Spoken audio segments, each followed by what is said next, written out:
अ, कल रात तक दिल्ली में 2081 केस हो गए हैं। इनमें से 431 ठीक हो चुके हैं और ठीक होकर अपने घर जा चुके हैं। 47 लोगों की कोरोना की वजह से मौत हो गई और अभी इस वक्त 1603 केस एक्टिव हैं। अभी फ़िलहाल 1603 पेशेंट्स हैं। इनका जब हमने एनालिसिस किया, अच्छा कल जो है, कल के दिन हमने 1397 सैंपल लिए थे, लगभग 1400 सैंपल लिए थे। उसमें केवल 78 केस पॉजिटिव आए हैं। हमने जब इनकी सैंपल की टेस्ट सबकी एनालिसिस की तो एक ये निकल के आ रहा है, वैसे तो भगवान करे कोरोना किसी को नहीं होना चाहिए, लेकिन जिसको कईयों को कोरोना हो जाता है वो अपने घर ठीक होके चले जाते हैं। जिन लोगों की मौत हो रही है कोरोना की वजह से, उनको हमने एनालाइज किया तो पाया कि 80% लोग जिनकी मौत हो रही है वो 50 साल से ऊपर की उम्र के हैं। यानी कि 20% लोग 50 साल से कम उम्र के हैं। जवान लोगों की कम मौत हो रही है और ज़्यादा उम्र वालों की ज़्यादा मौत हो रही है। और 83% जिन लोगों की मौत हुई उसमें से 83% ऐसे थे जिनको कोई और बीमारी थी, हार्ट की बीमारी थी या शुगर की बीमारी थी या सांस की बीमारी थी या कैंसर था, इस तरह की कोई और बीमारी थी। तो कोरोना क्या करता है कि उस बीमारी को और ज़्यादा ख़राब कर देता है और उस वजह से मौत हो जाती है। इसको कोमोर्बिडिटी कहते हैं अंग्रेजी में। तो जिन लोगों को कोमोर्बिडिटी थी, 83% ऐसे लोगों की मौत हुई है। इस सब चीज़ों से एक चीज़ मैं जो बार बार अपनी प्रेस कॉन्फ्रेंस में बोलता हूँ कि एक तो बुजुर्ग अपना ख्याल रखें। 50 साल, खासकर 60 साल से उम्र के ऊपर वाले अपना खास ख्याल रखें। आपके घर में बुजुर्ग हैं, आप उनका ख्याल रखें, उनको घर से बिल्कुल ना निकलने दें, उनको सोशल डिस्टेंसिंग अच्छे से बरकरार करके रखें, उनका खास ख्याल रखें। और जिन लोगों को कोई और बीमारी है, शुगर की बीमारी है, हार्ट की बीमारी है, कैंसर की बीमारी है, कोई और बीमारी है, वो लोग अपना खास कर ख्याल रखें। उनकी जान को खतरा हो सकता है अगर कोरोना हो गया तो। इस दौरान, कोरोना के दौरान गरीबों के लिए हमने पूरी तरह से फूड सिक्योरिटी, उनको खाने की दिक्कत किसी तरह की नहीं होनी चाहिए, फूड सिक्योरिटी के लिए जब तक ये कोरोना की मार रहेगी और लोग अपनी रोज़ी रोटी कमा नहीं पाएंगे, हमने उनकी फूड सिक्योरिटी का पूरा प्लान बनाया है। जैसा मैंने बताया था, 71 लाख लोगों को हमने 7.5 किलो प्रति व्यक्ति के हिसाब से मुफ्त राशन ऑलरेडी बांट दिया है। सब लोगों के घर में चला गया है। ऐसे बहुत सारे लोग हैं जिनके पास राशन कार्ड नहीं था, लेकिन वो भी गरीब थे, उन्हें भी राशन की ज़रूरत थी। ऐसे लोगों के लिए हमने 10 लाख लोगों के लिए फ्री राशन की व्यवस्था की थी।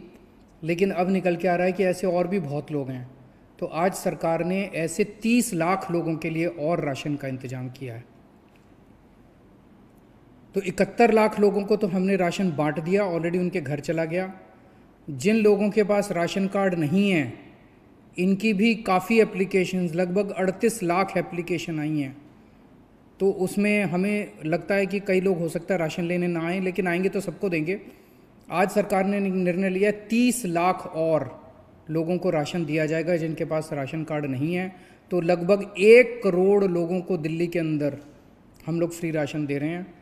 दिल्ली की 2 करोड़ की आबादी है, तो लगभग आधी आबादी को दिल्ली सरकार, दिल्ली की आधी आबादी को फ्री राशन दे रही है।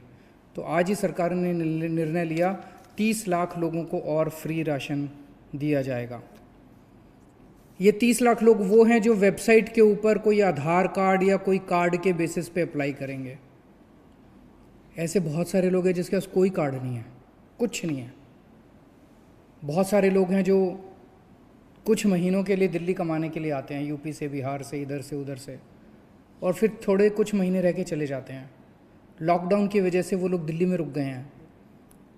ऐसे सब लोगों के लिए जो ना राशन कार्ड है जिनके पास, ना वो ई कूपन के लिए अप्लाई कर पा रहे हैं वेबसाइट पे, इन सब लोगों की व्यवस्था करने के लिए आज हमने तय किया कि हर एमएलए को दिल्ली के और हर एमपी को, सांसद को, चाहे वो किसी भी पार्टी के हों, सबको 2-2 हज़ार कूपन, फूड कूपन जारी किए जाएंगे, जिसके ऊपर प्रति व्यक्ति 5 किलो राशन मिलेगा। वो कूपन वो ऐसे सब लोगों को दे सकते हैं जिनके पास राशन कार्ड भी नहीं है, जिनके पास आधार कार्ड भी नहीं है, कोई कार्ड नहीं है, और उनकी विधानसभा के अंदर वो ऐसे गरीब व्यक्ति रह रहे हैं जिनके पास कुछ भी नहीं है, उन लोगों को वो कूपन दे सकते हैं।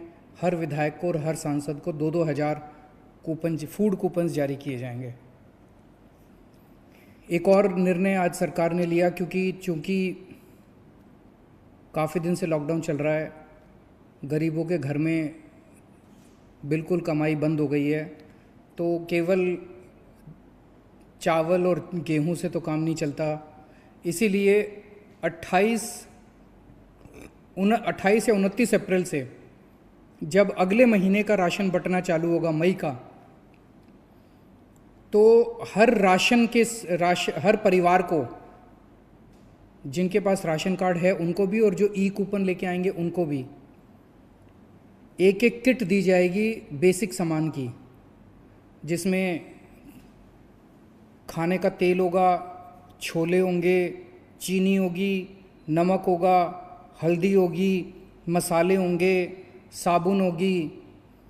ऐसे जो रोज़मर्रा की ज़िंदगी के बेसिक आइटम होते हैं हर परिवार के, इसकी एक किट बनाई जा रही है। ये किट जो राशन लेने आएंगे राशन की दुकान पे हर व्यक्ति को दी जाएगी, और जिनके पास राशन कार्ड नहीं है, जो मैंने बताया 30 लाख और ऐसे लोग हैं जिनको हम राशन दे रहे हैं, फ्री राशन दे रहे हैं, उन लोगों को भी एक एक किट उन लोगों को मई के राशन के साथ उन सब लोगों को दी जाएगी। एक दिल्ली के अंदर हमने असेसमेंट किया कि बीमारी अगर बढ़ गई तो कितनी एम्बुलेंस की ज़रूरत पड़ेगी, तो आज 60 नई एम्बुलेंस हायर करने के लिए सरकार ने आदेश दे दिए हैं। देश के कई इलाकों से खबर आ रही है कि वहाँ पे पत्रकारों के जब टेस्ट करवाए गए तो कई पत्रकारों को कोरोना निकल रहा है। मैं भगवान से, पत्रकार इस टाइम फ्रंट लाइन पे खड़े होके और देश की सेवा कर रहे हैं, रिपोर्टिंग कर रहे हैं, बड़ी हिम्मत के साथ काम कर रहे हैं। उनके काम को और उनके जज्बे को, मैं सभी पत्रकारों के जज्बे को मैं सलाम करता हूं। बहुत बड़ा काम कर रहे हैं। इस समय सही जानकारी मिलना बहुत इम्पॉर्टेंट है सबके लिए। तो मेरे पास कल से कई पत्रकारों के फ़ोन आ रहे थे कि आप हमारी भी टेस्टिंग का इंतज़ाम कराइए। तो कल से सुबह से हमने पत्रकारों की टेस्टिंग के लिए एक सेंटर चालू किया है। उसकी सारी जानकारी पत्रकारों को और मीडिया हाउसेस को दे दी जाएगी। जो पत्रकार साथी अपनी टेस्टिंग कराना चाहते हैं वहाँ जाके अपनी फ्री टेस्टिंग करा सकते हैं, और मैं उम्मीद करता हूँ कि एक भी पत्रकार को कोरोना नहीं निकलेगा। आप सब लोग स्वस्थ रहें, खुश रहें, ऐसी मैं प्रभु से कामना करता हूँ। बहुत बहुत शुक्रिया।